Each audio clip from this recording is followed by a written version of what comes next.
Hello, welcome to Pale Wizard Records. My name's Dan. This is Tim. Hello. So, Tim, are there any bands that we shouldn't listen to anymore? What, like Red Hot Chili Peppers and U2? Yes. So you should never listen to those bands. I'll explain myself a little further. Yeah, what's your thinking?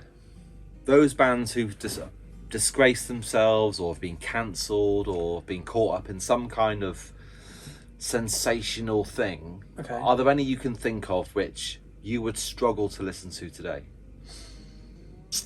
I don't ever really have a problem with sort of separating the art from the artist, so on the whole I would say no. If I like something, Yeah.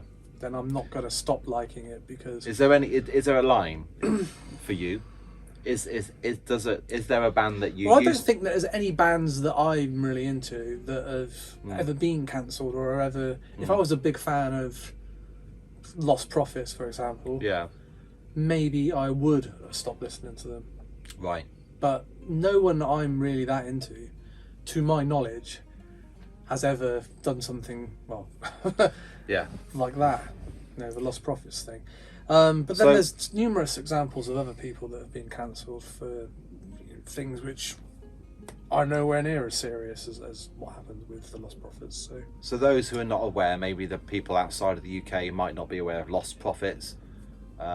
They were a very successful kind of new metal band that kind of went a bit more mainstream, early 2000s, late 90s, early 2000s. Became very successful, didn't they? They were very big at one point, yeah. And then it all came crashing down when their singer was charged and subsequently found guilty of some horrific crimes, which I'm not going to go into detail. But if you don't know, Google it, but don't. Honestly, don't. Yeah, don't read it. It's not pleasant at all. It's absolutely disgusting. So with that in mind, yeah. So obviously, Lostprophets is like the elephant in the room, isn't it? Right. Obviously, the band, when this was discovered about the singer, and he was imprisoned, the band are no more. They stopped, didn't they? Overnight, they were gone. They disbanded. Which is very, very sad for the people in that band. Yeah, of course, because they were a successful band at that point. Yeah, some of them have gone on to do other stuff, and fair play to them.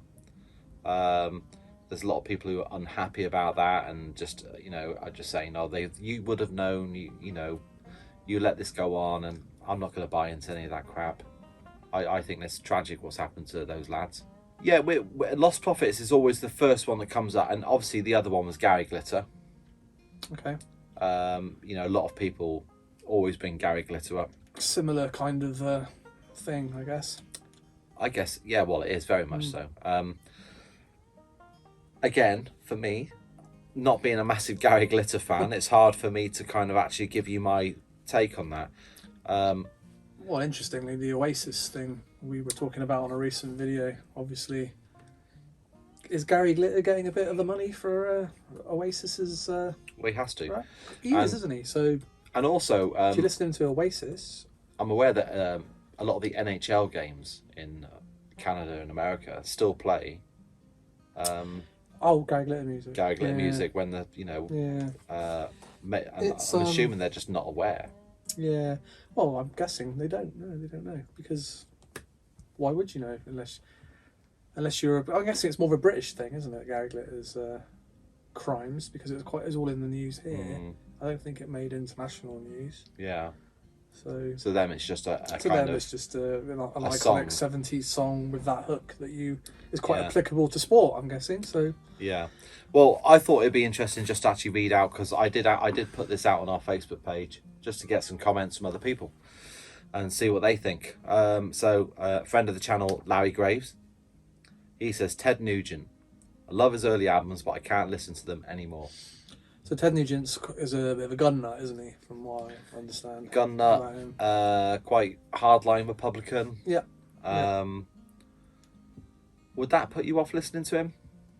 Me personally, probably not, because I don't know much about Ted Nugent's music, to be honest. But I'm guessing it's not overly political, or at least the early stuff isn't. So I kind of don't really care what people say. People's politics doesn't really interest me when it comes to music. Actions always speak louder than words. Now, if Ted Nugent had actually done something, which I find abhorrent, yeah, but you know.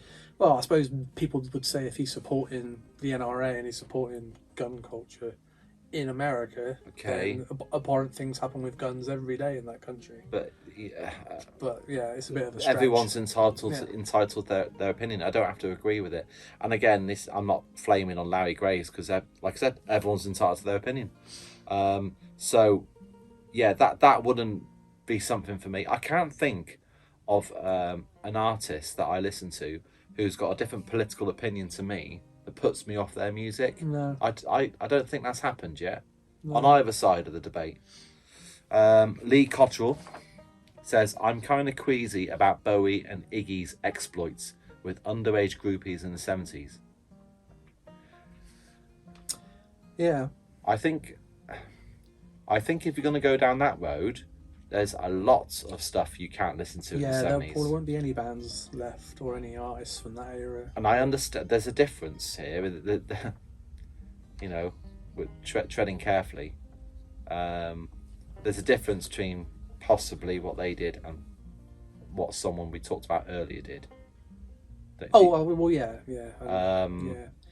I was reading Dana Gillespie's autobiography recently, and she was involved with Bowie when she was young, and she wrote about when she met him and took him home the same night, and the next morning had to introduce him to her parents before she went to school.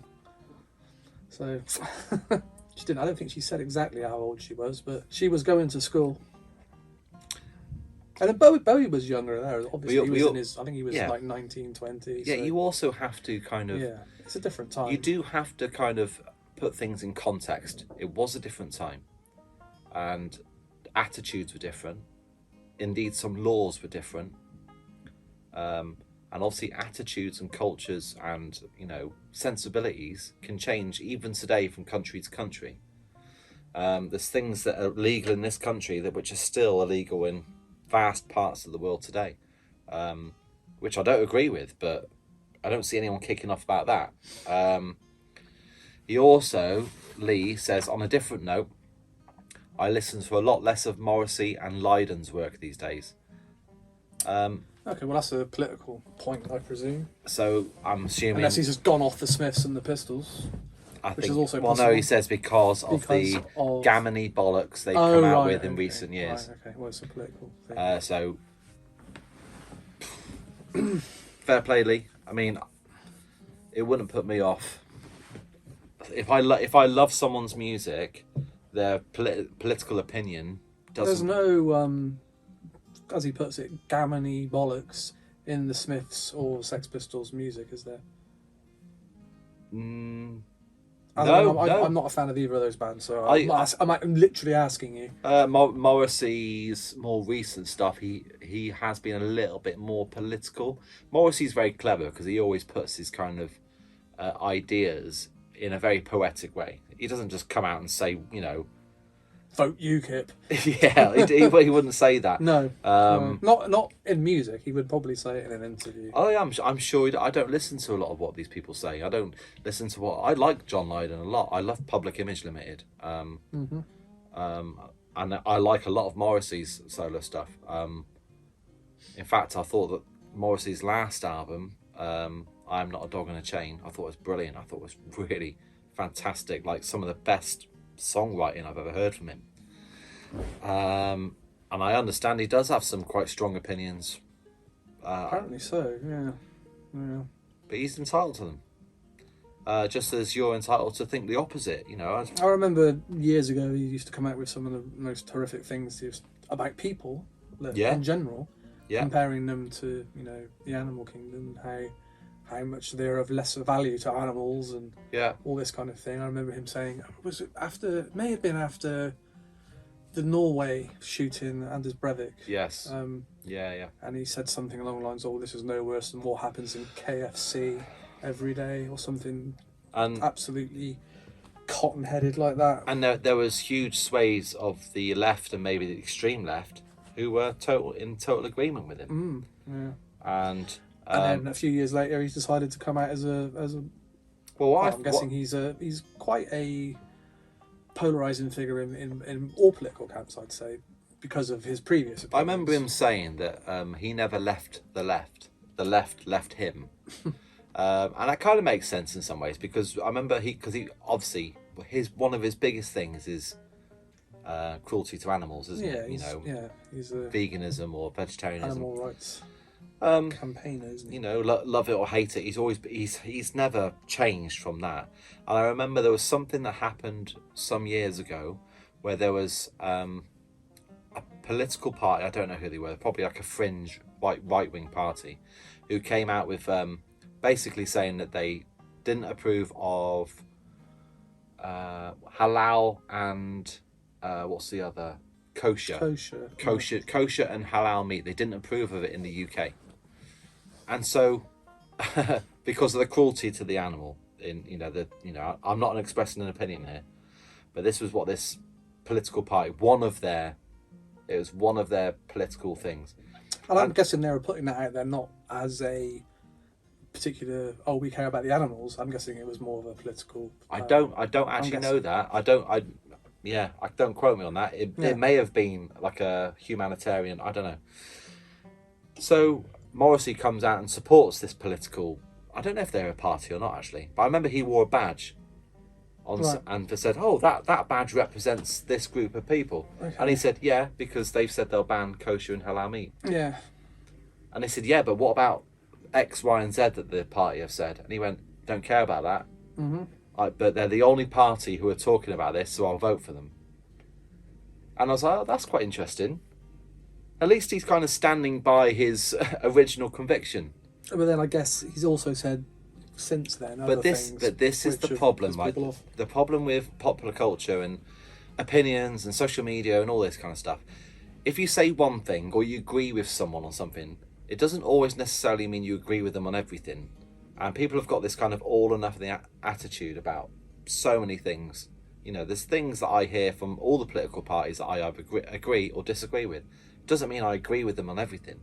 And I think that's probably what some people, and I hate to say this, but it's usually people on the left who jump to this kind of like cancelling. That's a great word. Yeah, but you know what I mean? It's this whole, they jump to this, you are now persona non grata. So Morrissey and John Lydon have been effectively cancelled. Well, by the left. Yeah, okay. By the left, who, again, both of those people were kind of stalwarts of the left, weren't they? The Sex Pistols were... Anarchy in the UK. Yeah, God Save the Queen and all that. Yeah, it's interesting how things kind of go full circle, isn't it? Okay, Kenny Kendrick. I'm a huge Metallica fan, but I'm also a vegan. Okay. So he finds Hetfield's bear hunting escapades abhorrent, but he loves Metallica's music. Yeah. So he's still a fan of Metallica, he just doesn't agree with what Hetfield does in his spare time. Yeah, I mean, abhorrent is quite a strong word. It is a strong word. If you find it abhorrent, then fair enough. I mean, when someone says I'm offended by something, it's like, well, are you actually offended? Like, has it done something to you? Does it make you feel something? Yeah. Because I think that word gets bandied about too much. There are things that offend me, but it takes a lot. But fair enough. Mark Hunt Bryden. The ability to separate art from artist is extremely personal. He has a red line in his mind, but he knows that other people will have different standards. So it'd be hypocritical of him to judge someone else's choice. It also seems harsh to punish the remaining band members, but it's hard. Yeah, I agree with that. That's kind of pretty much my take on these things. It is very personal what how far it needs to go before you say enough is enough and I'm not listening to this anymore because of this. Well, if it is actually spoiling your enjoyment of the music, of course, yeah, then yeah. But again, people have to be able to separate the art from the artist. Yeah. So. Ula Schwell, she says she's very selective. She says, I'm able to listen to some Michael Jackson because the lyrics aren't especially personal and I enjoy the music. Almost unable to listen to Neurosis, though, as I always wanted to believe his lyrics were heartfelt, but something didn't add up with his honesty about being mentally troubled. Do you know anything about that, Neurosis? I don't like Neurosis, so... But do you know anything about? No, I don't know. I'm assuming. I've not heard. I'm assuming there's something's gone on. Something's happened there. Was it domestic abuse or something? Pass. I wouldn't like to say. Forgive me if I'm not quoting the events correctly. Point is, I'm finding it harder to keep listening to them if I thought they were genuine in their message. Okay, well, if anybody does know, fill us in the comments and let us know what also, the Neurosis thing is. There's another point to be made here, that if someone's found guilty of something, fair enough. Like, you know, there's a lot of innuendos and rumours going around which are completely unfounded and have never gone to trial. I think the problem is that we're conflating two different things, and we're talking about people like Ian Watkins from Lostprophets, who committed horrific crimes and has been rightly punished for them, and people like Morrissey, who's just got a bit of the wrong opinion about some stuff. It's just words. It's just, he's not committed any crimes. That's right. Words are very different. We happen to know someone very close to us who was wrongly accused of horrific things, and it's completely decimated their lives, and it's absolutely disgusting that there's no kind of recourse. Yeah, for things that can be said on social media without any amount kind of people, the amount of people who jumped on it and just assumed the worst and literally cancelled this person that we're very, very friendly with.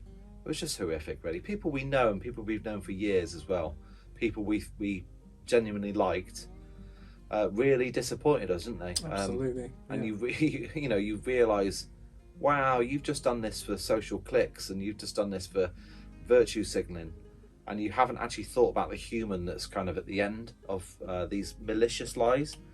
Now, fair enough, if someone's done something and they are charged and blah blah blah, of course, and I'd never apologise for someone who has been rightfully convicted of something, but there's very much a trial by social media that goes on. But I don't know if that's true for this Neurosis thing. I don't know anything about Neurosis. So, Ula, please let us know if you do know what's going on. I'll be interested. I'll have a look into that, Ula. But thanks for the comment.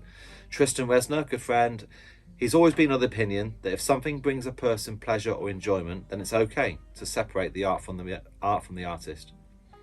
The degree of separation changes for him, though, and it's generally that if the voice and writing are created by the offending party, that it makes the art unlistenable. See, that's a good point, isn't it? Because that's the issue with Lostprophets. If it had been the guitarist or the drummer or the bassist, you could probably they could probably still be going. Yeah, but you can't sing along to those songs, can you? When you're singing, that's the weird thing, isn't it? If it had been another member of Lostprophets, they'd probably still be going now. Yeah, you're probably right. Yeah. Or at least they would have carried on going considerably longer than they did. Yeah, very true. Our friend Rick of it all, he loves Down and Pantera, but struggles to listen to them since Phil Anselmo got on the white wine. What was the deal with Phil Anselmo? What was the controversy with him? So the white wine thing was he was playing some show. I think it was it with Down? It wasn't obviously Pantera, because Pantera's only recently got back together a few years ago, and he was basically doing Nazi salutes on the stage. Right. And his excuse was that he was drinking white wine with whoever else was there, members of Down, members of the support bands or whatever, backstage prior to the show, and it was a private joke. He was conflating white wine and white power. I'm guessing. It was a private joke between him and some other people, which got a bit out of control, and he's not a racist, and he didn't mean to offend anybody. But he was also being a bit of a dick on stage. But then it's the kind of thing that Phil Anselmo is known for doing, I think. I'm no fan of Pantera. No, I like Down. I like some of Down. I liked was that Superjoy and Ritual? They were quite good. There's a bit of a row, but yeah. I thought some of it was all right. Yeah. Playing devil's advocate on that specific occasion, we did some stupid shit when we were young. I mean, not that though. No, I mean, Thing is, now, every time Tim, you do something... On a night out, I probably did do it's videoed. For shock. Yeah. You know, back in the late 90s, early 2000s, telling shocking jokes wasn't considered cancelable, you know? Like dead baby jokes that were it was going dead around baby back then and jokes. all that kind of stuff, just to shock people. I mean, the kind of stuff that used to come out of Frankie Boyle's mouth, right? There was no irony involved in his jokes. Some of it was actually properly racist. I remember something that he said that was it about Jordan, the Katie Price? Something that was... Oh, about her son? About her son, yeah. Yeah, not funny at all, actually. It wasn't funny, and it was... It was just horrible, nasty. And then you think, if somebody else said that... But he's the darling. He can get away He's the with darling of the left and the media. He kept his job with the BBC. It's amazing. He said some stuff about Jade Goody as well, but he also said stuff about Palestinians and the Israel conflict. That if he had the balls to say it today, he'd be gone. But it's funny, isn't it? Because shocking jokes were a thing we did. Right? I'm not proud of it, but we all told them we did. So yeah, but that's if you believe that what Phil Anselmo, because it's not a joke, is it? What he's doing is not a joke there. Really. What? Doing the Hitler joke. salute? I wouldn't have thought that's a joke. Would you? If really, I'm trying to give him the benefit of the doubt and play devil's maybe advocate. he was doing it. I've done stupid shit. Yeah, okay, but maybe he was doing it to try and be funny. But to say that he was drinking white wine and it's a joke between them, that's not even funny, that seems a little bit How's that funny? Digging his own grave kind of thing.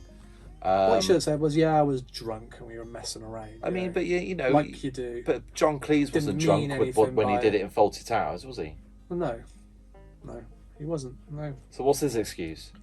He was doing it as part of it's comedy, isn't it? Phil Anselmo's not a comedian, to my knowledge. Well, he's a performer. Yeah. I'm not excusing it. You just need Phil Anselmo to get on stage and sing his songs. You don't need I think I go back to my earlier point. If Phil Anselmo actually did something, you know, actually acted out something proper, I think I'd feel differently. As it is, we don't know. We don't know what the hell was going on. All you know is, and also, you've seen the video because it happened in the modern times, so everybody in the whole room had a camera in their pocket. So you see a video of it, and then you hear his excuse. And to me, it doesn't marry up. It doesn't change my opinion of Phil Anselmo, because my opinion of Phil Anselmo is that that's the kind of person that he is anyway. Okay. He's a bit of but probably a bit of an edgelord, as they say. Yeah. You know, I don't particularly like Pantera. It's not going to stop me listening to Pantera. Let's accept, right? Just for instance, let's accept that. Okay, he is racist. What, Phil Anselmo? Yeah, it's not a massive stretch, is it? But look, for legal reasons. Yeah. Hypothetically, for a moment, let's imagine he is a bit racist. Right. Okay. He's a little bit racist. Mm-hmm. Okay. Would that stop you listening to the music? We'll have to start first. All right, okay, let's pick... So you have to... Hold on. Big thing, you'd have to say, you're a fan of Pantera. Right, stop. Tell me a band you really like in your top 10. Do I like any bands? Come on. Let's say Duran Duran for... No. For argument's sake. No, let's say... Let's say Simon Le Bon. No, let's up... Goose-stepping around Let's the stage. up the ante here, Tim. Let's say Sparks, okay? Right. It turns out... So the guy with Hitler moustache and Sparks... This is hypothetical. Actually a Nazi. Do not misquote me. But it turns out that Ron... From Sparks... meant it when he had that moustache and things. Yeah. Actually has a bit of a soft spot for Hitler. Right. And actually kind of agrees what went on in World War II. Just imagine, okay? So the Jewish guys, right? If you found kind of agree. If today, but try and put yourself in this position. If you found that out today, let's imagine he came in and he actually told us this face to face, right? And he is like goose stepping around the room, and it turns out he is actually a bit racist. Right? Would that change the way you feel about Sparks' music? Not the music, no, just the person. Are you sure? Would you still love listening to Sparks' music if you knew categorically that Ron was a bit racist? Is it a bit racist or a lot racist? This is a good mental game. Isn't it? It is. Would it change? It wouldn't change my feelings about the music at all. It wouldn't. I just think he's a dick. Are you sure about that? Yeah. It wouldn't change anything. Oh, why would it? The songs are still the same. Would you still want to collect their music? Well, I've already got it all. What would I just sell it? If they would stick it on eBay tomorrow. One collection of racist albums. A new album comes out by Sparks next year. It was going to. And you'd buy it. Oh yeah. If I like the songs. Knowing full well that one is a little bit racist. Would you? That's his opinion. I like things. Well, that's him doing this thing. Kind of my point. It's not in the music. Okay, he hasn't done a bloody cover of a Nazi song from the Second World War. Fair enough. So it's not. If he was doing that, I wouldn't be interested in hearing it. So I wouldn't be buying it. Okay. Another example. You go to see Sparks at a secret show in London. Okay. Right. And Ron. I'm not going to do it on the camera. He does the Hitler salute. Had he been drinking white wine before? Because he could say, I was drinking white wine. But what would you react? That's what happened with Anselmo. And you'd accept it from Ron, would you? No, I wouldn't. No, of course I wouldn't. But what would you think about that? He's a dick. I wish he wouldn't do that. And he should get on and play his bloody songs. Would that put you off seeing him again? Oh, I would hope next time I seen him, he wouldn't do it. It's an interesting mental exercise, isn't it? Because sometimes, it's funny, isn't it? Like sometimes, some people are just a bit racist. Some people are dickheads. Some people do have opinions that you really don't like. But they're just opinions, some of these things. Actions speak louder. The opinions that the Nazis held did actually go on to become a bit more...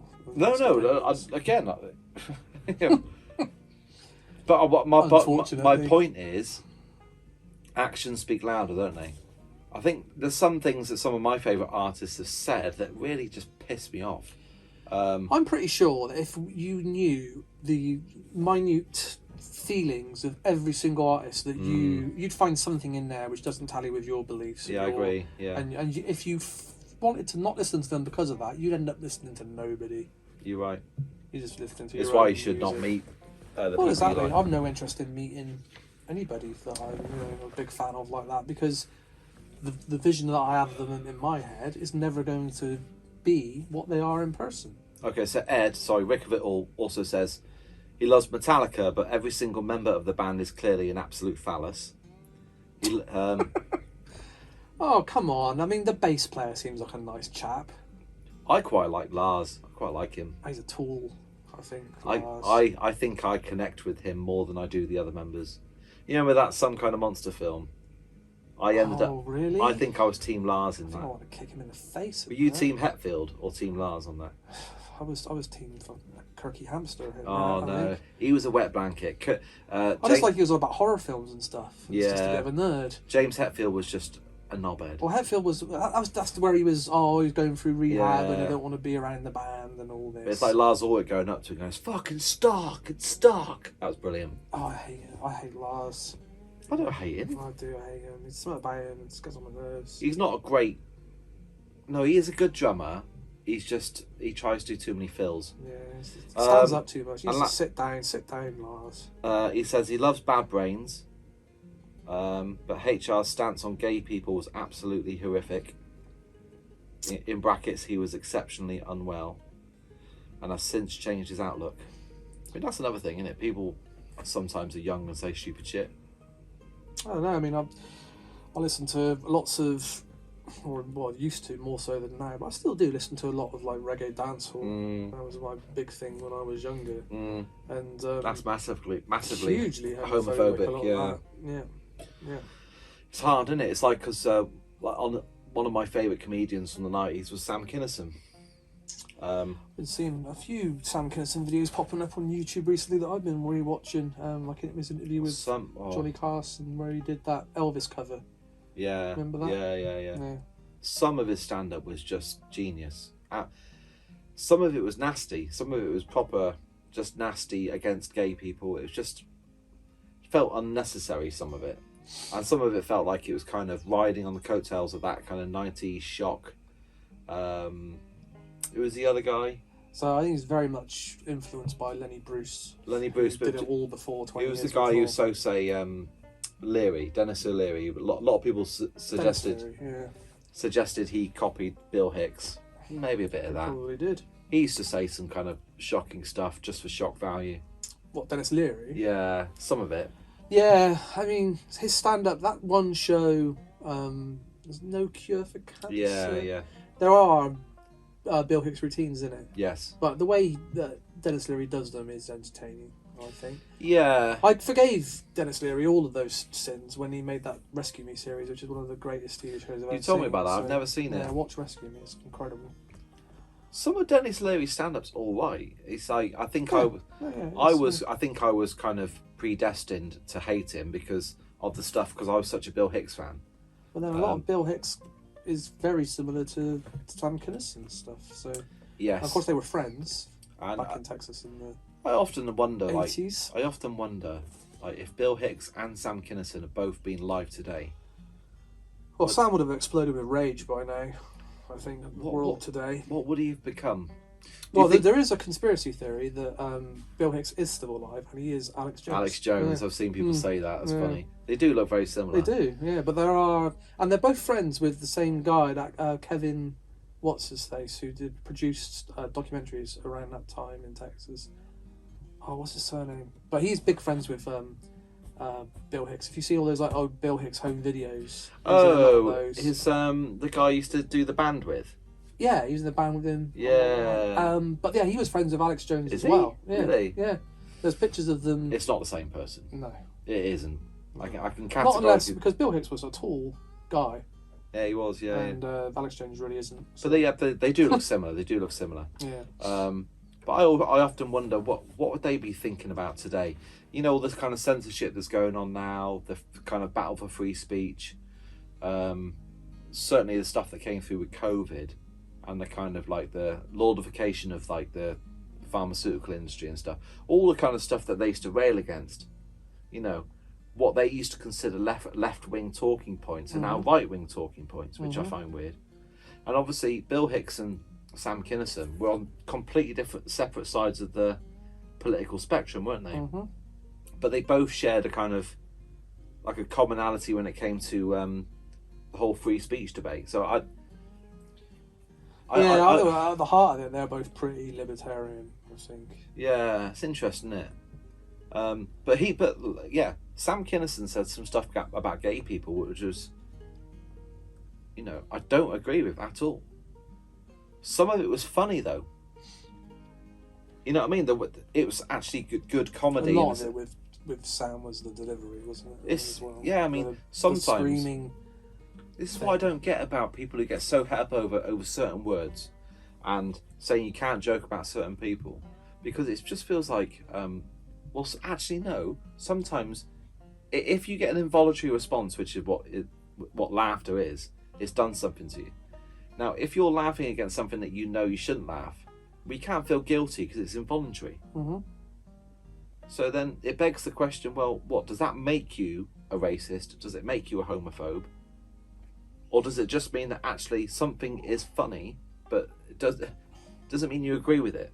And it's the whole thing about separating the art from the artist with what Ed was saying about Bad Brains and his stance on gay people.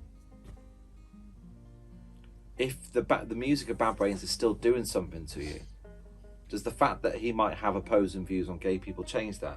I'm guessing there's no Bad Brains songs which are specifically homophobic in nature. I don't know enough about it. He also mentions Cro-Mags. The difference, again, it's like punk stuff, isn't it? I don't know anything about it. I don't know the about difference between, say, I'm just assuming now that Bad Brains don't go out and write songs about.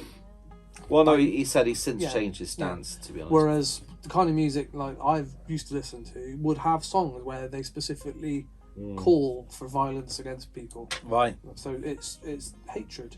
And how did you feel about that listening to it? It doesn't make you feel great, does it? But I'm guessing with reggae's not so much about the lyrics; it's kind of more about a sound. Right. So especially with dancehall. See, and the fact that a lot of the lyrics are kind of indecipherable unless you know the lingo, as it were. Yeah. So, yeah. But it's a cultural thing there. So yes, you know, it's hard to. Yeah, we were talking. It's hard for me to make a judgment. I don't agree with them saying that these people should be hurt because I don't agree with that. Yeah. But is it for me to say your culture is wrong? Well, no, it's not. But does it change your enjoyment of the music? Well, it's not every song, obviously. Yeah, Those songs where it is there, it's always in your mind that when you're listening to this, you're thinking, well, this isn't right. And obviously, we have to accept that some people are just racist, some people are just homophobic, some people are transphobic, some people are Islamophobic, some people are anti-Semitic. These people do exist. I don't think many really, but some people do have these feelings. Yeah, but I'm not sure. In many cases, when it comes to that kind of the homophobia in a lot of black music, because there's a lot of it in hip hop as well. Yeah, it's more of a cultural thing, and it's more maybe these people don't even, when they're saying it, they don't agree with what they're saying, but it's the expected. It's interesting how kind of it's part of the culture, so it's expected of them to say that. Yeah, it's interesting how Eminem has managed to kind of avoid controversy. He used to say shit like that back in the day. I remember some of the kind of he's got away with it, homophobic stuff he used to say, and that's just kind of been forgotten about, hasn't it? It's interesting, really. Yeah, well, it hasn't. I mean, it has sort of reared its head a few times, but he's never. I guess he's kind of uncancelable, though, isn't he? He's one of those people that is in a position of great privilege. Yeah. Where he can really just say what he wants, but these days he kind of chooses not to say anything too shocking. Yeah. But the early Eminem stuff, some of it was quite near the knuckle, I would say. And lastly, Paul Ayers says the worst case for him is loving the original Mothers of Invention, Roy Estrada, the bass player, and singing. I think I remember this. I think he did something very similar to Ian Watkins.